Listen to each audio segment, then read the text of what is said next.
Good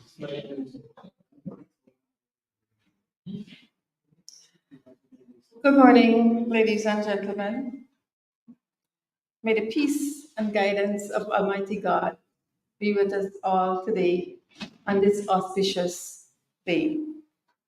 Distinguished guests, members of the media, our online viewers, it is with great pleasure that I invite to the podium Mr. Roysdale A. Ford, Senior Counsel and PNCR Member of Parliament, to read his statement, after which he will take some questions. Thank you, Mr. Ford.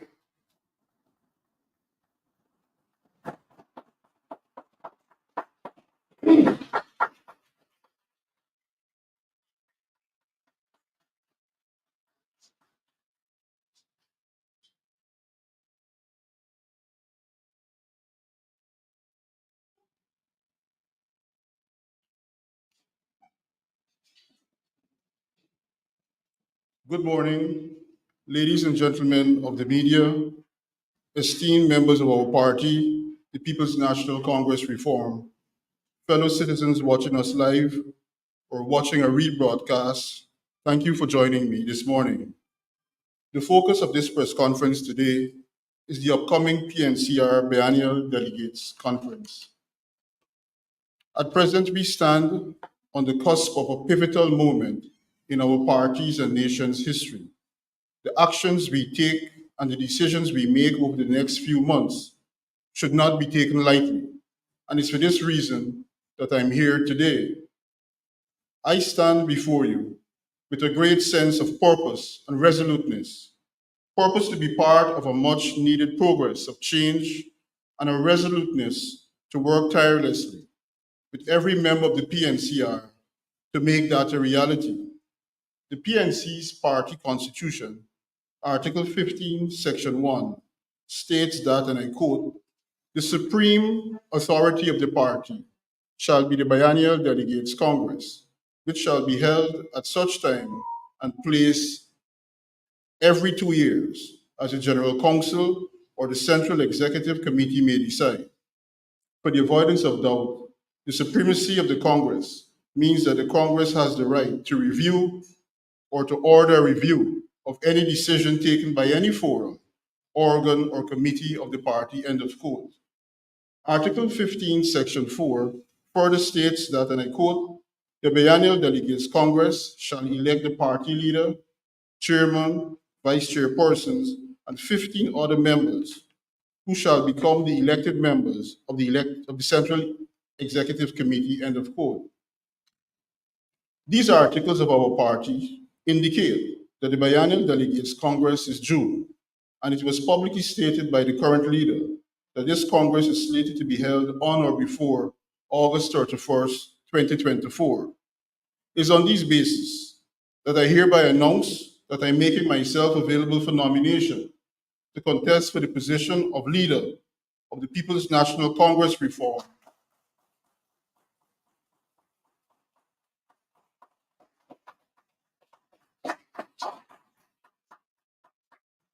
when Congress is officially announced. The reality is that we have a short time between Congress and the national and general regional elections, which is due in 2025. And we must, as a party, and then as a coalition, start the process now to regain the presidency of this dear land of ours in 2025. I've traveled to many communities across Guyana and met with party comrades and supporters of the coalition who are demanding an approach that not only holds the People's Progressive Party accountable, but also an approach that imbues hope in the hearts and minds of the Guyanese people throughout the length and breadth of Guyana. An approach that shows unity, strength, collectivism, integrity, and patriotism as we work together to build our strong future together. To build this future, we must regroup, refocus, and rebuild. Regrouping is a crucial aspect of our party's political endeavor, not just as a political strategy, but as a testament to our collective strength and resilience as a party. The PNCR has a rich history and a diverse array of perspectives that make us strong. It is therefore critical that we come together to regroup, realign our efforts in pursuit of our shared values and goals for the betterment of the people. Unity within our party should not just be a mere aspiration, but must be seen as a fundamental necessity for the PNCR to achieve meaningful progress and enact positive change, not for ourselves, but for the people of the nation that we serve. In regrouping, we must bridge divides, build consensus, and harness the strength of our unity to amplify the impact as we forge a path forward that prioritizes the well being and prosperity of all Guyanese. So it is important that we regroup, not as factions or individuals, but as a united force, not just to present a united force, but to be a united force that addresses the very issues that affect the livelihood of the people of this nation. It is no secret that political parties face a myriad of challenges, both internally and externally, and our party is not exempted from challenges. However, it is during challenging times and moments of uncertainty that we must refocus our energies and realign our priorities. Refocusing for us means recommitting ourselves to the core values and principles that bind and keep us together. It means putting one's personal agenda and ego aside for the greater good of the party and the people of the nation. It means constantly engaging in constructive dialogue, actively listening to diverse perspectives, and always finding common ground to move forward. Refocusing cannot occur in isolation, hence why regrouping is necessary. As we refocus internally, we must also refocus our attention on the issues that matter most to Guyanese people: the high cost of living, better health care, education, economic opportunities for all, a clean voters list, and there's much more that can be added to this list. We must refocus our strategies to effectively address these pressing issues and deliver real, tangible solutions that improve the lives of our fellow Guyanese. It is imperative that we refocus on what unites us rather than what separates us as a party and as a nation. Having set the course of regrouping and refocusing, it is abundantly clear that we must make a collective effort to rebuild our party. The challenges at times may seem significant, and the road ahead may be fraught with obstacles. But I believe that through commitment, unity, dedication, the People's National Congress reform can emerge stronger than ever before. Rebuilding requires us to confront the many beliefs, attitudes, egos, and fractures that threaten to weaken our collective resolve. It demands a strong commitment to inclusivity, to embracing diversity of thought and perspective, and to fostering an environment where every voice is heard, appreciated, and valued. In rebuilding, we must rededicate ourselves to the principles that have always been the bedrock of our party: the principles of fairness, equity, equality, and justice for all. We must roll up our sleeves and get to work in rebuilding trust and confidence among our members and supporters, engaging those communities that feel marginalized and forgotten. We must embark on this journey of rebuilding with courage and determination, standing on the shoulders of those who have laid the foundation for us to build deeper and build to deeper depths and to higher heights.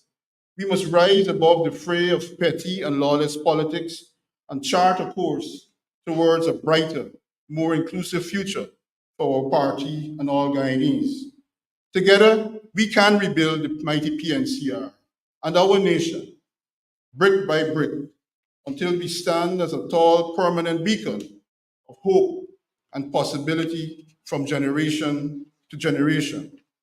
I call on our members and supporters to come on this journey with me, to regroup, refocus, and rebuild as we work to make our party stronger than ever.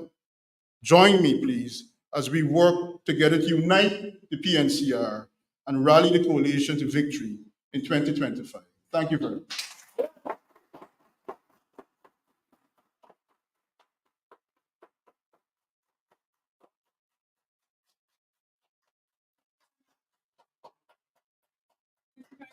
Number four, we will now take the questions. Please identify yourself. Yes. Svetlana Marshall from Youth Force. Uh, Mr. Ford, when compared to the results of the last Congress, do you think you would have done enough work to command the support, or will be able to do enough on the ground to command the support of the members of the PNCR?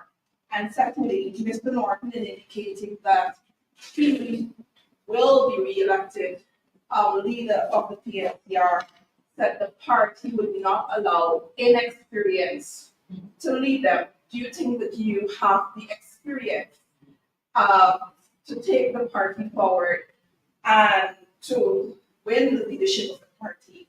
And he would have also said that his track record is, in a sense, without blemish. He's not a corrupt individual. Could you say the same about yourself to go against the PPP? Those are my first three questions. Thank you very much, Svetlana. I believe that I have done the work that is required. I've traveled throughout the length and breadth of Guyana. I've interfaced with our supporters, and I believe that they have expressed their interest and confidence in seeing me as the leader of the party. On the question of experience, I believe that I bring to bear sufficient and adequate experience, which will be able to impact positively on moving the party forward. I'm aware that the leader said that he's experienced and the party would not want to be placed into the hands of an inexperienced person. I certainly agree with him, but I believe that my track record in and out of politics demonstrates sufficient experience that I'll be able to bring to bear to the task at hand. I believe that equally that my track record in terms of integrity is unblemished. In politics, people make all sorts of allegations against you, but I believe that I have addressed each and every sort of allegation that comes up in relation to me. Travis, just like yours. Let's just say that today is the day after general elections and we are addressing President Ford. What areas of governance would President Ford practice? You have gone a very far way, Travis. But I'll point out to you a number of areas of concern. I believe that, firstly, the question that bothers the Guyanese people the most is the oil sector and its impact on their lives. I believe that we initially would have to put in place plans and programs that will see transfer of resources into the lives and hands and pockets of the Guyanese people. I believe the system of governance needs to be changed. We need to review the constitution and there are a whole range of other issues. The cost of living, the government will certainly not do anything between now and the next elections to solve that situation. So I believe that the emphasis in any party that wins the next election should be one of focusing on the people and the welfare. Mr. Lord Kirkland, newsroom. Winning leadership of the party seems more or less a short term. A lot of the question that Travis asked. Is there a long-term goal to also become leader of the EP coalition in 2025? Those are real issues. I believe that they are issues which will have to be considered in the wider frame of the party, but certainly I am not making myself unavailable for those positions. I believe that in a spirit of compromise and what is best in the interest of the party, I will do whatever is in the best interest of the party. You serve at an executive level in the party. Could you say what is the confidence or surety that the Congress will be held by the office? Well, certainly the leader of the party, Mr. Aubrey Compton Norton, indicated that it will be held by the 31st of August this year. So I rest on the words that he provided. Mr. Ford, time and again, at the, whenever Congress is held, you will hear about uniting the party from each and every leader. You were speaking about regrouping, which is the exact same, it's time for us to unite. What is the state of affairs of the party? Is it fractured? Is it highly divided? That would lead you to establish your own campaign as against one that supports Mr. Morton. I believe that every member of the party is entitled to their own view. I believe that Mr. Norton's work that he has done in the party stands as a testament of what he believes is in the best interest of the party. As a member of a party, I believe that I have a different perspective, which I've outlined today, a different vision in terms of its implementation and how it will impact people. I believe that in rolling that out, it will inure to the benefit of the party. My position is not necessarily one I know the media would like the general confrontational issue to put it out four runs against Norton, but I'm running here for the party as a priority. Whoever enters the race, I hope they understand that we're running ultimate to see the best person, the best program emerge for the People's National Congress. So should you win the leadership, there will be a spot there for Mr. Norton. Mr. Norton is a senior and distinguished member of the party. Under any leader, apart from myself, if I win, any other leader will be foolish to seek to exclude Mr. Norton from the wealth that he brings to the party. Do you also think the position taken by Mr. Norton that the leadership of whoever wins the leadership of the party automatically becomes the presidential candidate? I know what you said earlier in respect to Kurt's question, but I just want to have your understanding of how that system works. I personally believe that we must have separate races. We must have a race for the leadership of the party. We must have a race for the presidential candidate of the party. I believe the participation of the membership in each and every race or contest will only result in a more dynamic and enthused party. So that is my view. This would be a new approach. This is It's not a new approach. It has happened before. In 2010, 2009, we had a Congress where at the time the leader was Mr. Corbyn. He was elected as the leader. Then we had a primary system in which Mr. Granger was emerged as the presidential candidate. Later went on to become the president of the party. So this is not a new idea that is being thrown out here. It is something that the party has implemented quite successfully. support not being confrontational, but at the last leadership race, you did not support Bobby, you supported Mr. Hart. And now you will likely be running against Mr. Norton. Can we hear directly from you? What are your views on this? I believe when you want me to say about my views on him in what way? I believe that, as I said before, less than 5 minutes ago, I believe Mr. Norton is a distinguished and exemplary member of our party. I have nothing ill to say about him. His views of the ideas that we may disagree on, I've outlined simply just a moment ago the whole issue of the primary. Certainly, in the course of an active and vibrant campaign, differences will emerge. But whatever differences emerge is not from one of hatred or dislike, it's from a different philosophical position from which we stand. You spoke about the upcoming elections and how the party needs to recruit reforms to prevail in order to regain the regain power, right? In fact, people like APNU, whether it's APNU, ITMC, that one election, is it something that you're going to pursue aggressively to ensure that in a similar way ahead of that election, you have the two major or the other opposition, the parties in the opposition coming together to form a united force to contest against I believe so. That is my view. I believe that the coalition must be expanded to include all political parties that are interested in seeing the back of the PPP. I believe that we must be capable of embracing all the different political parties, minor political parties, people in civil society who may be interested in joining. I believe that we need to establish once again a vibrant and dynamic coalition. You also touched on the importance of having a clean voters list. Is it your intention that this should be in place, or this perception of what a clean voters list should be, based on what you said, should be in place ahead of the next election? And if so, how is it you're going to pursue that in light of what you can say? There may be need for constitutional reform to have this particular issue addressed to kind of remove people like that from the list. With the exception that people like certificates that are required. I believe that on the question of the voters list, a number of things need to start happening. One, the party need to engage civil society more and the international community in making it clear to them what is our position. You know what is our position on the clean voters list. I don't need to recapitulate that. But in terms of the voters list and the need for the clean voters list, we also need to engage GCOM.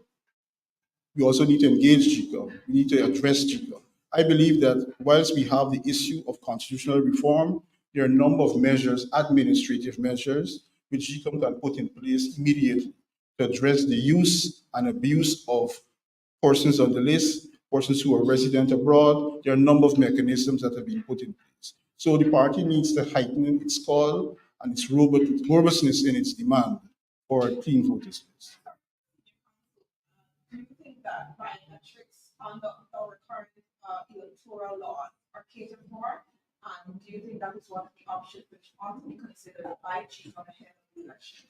Certainly, I believe biometrics must be a serious consideration. I believe that it is not catered for under our law, but it's nothing that necessarily demands a constitutional reform process.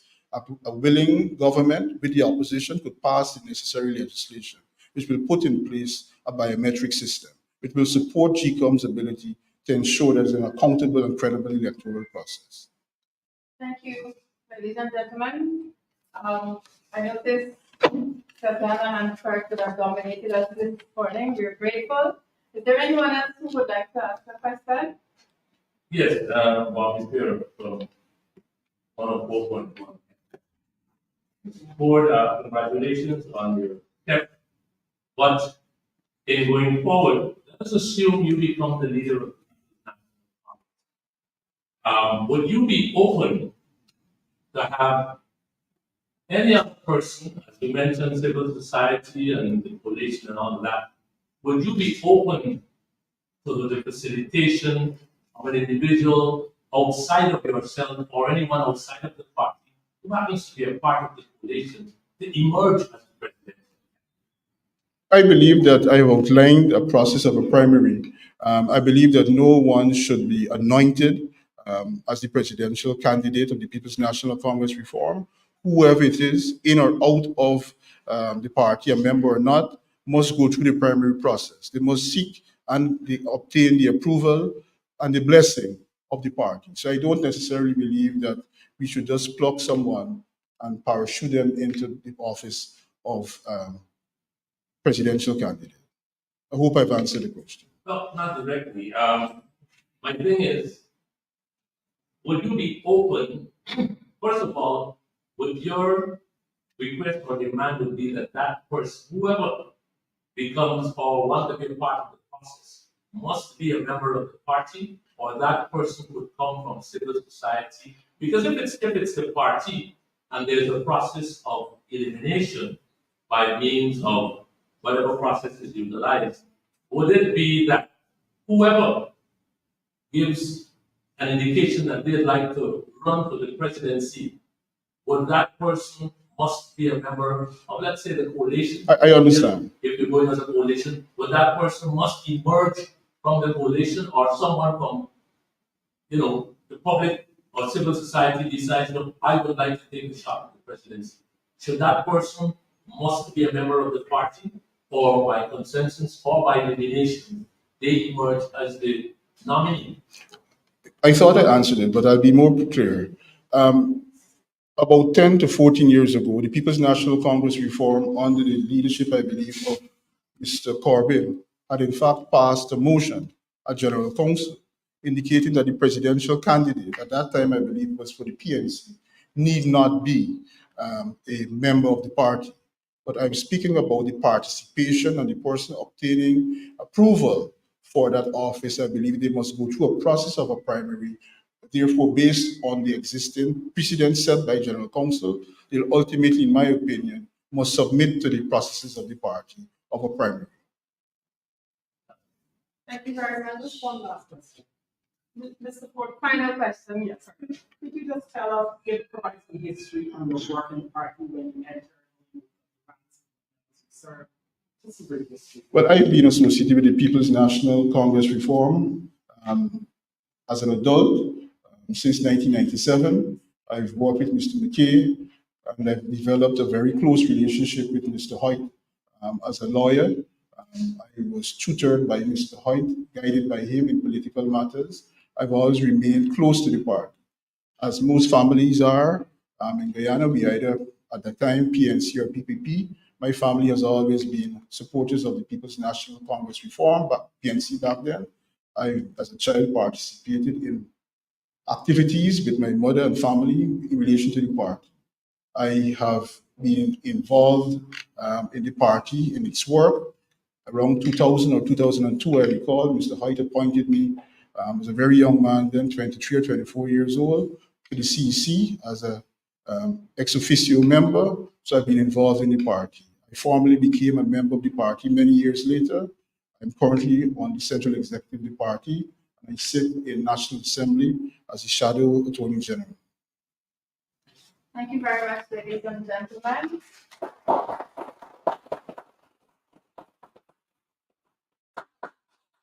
We look forward to your support as we go on in this process.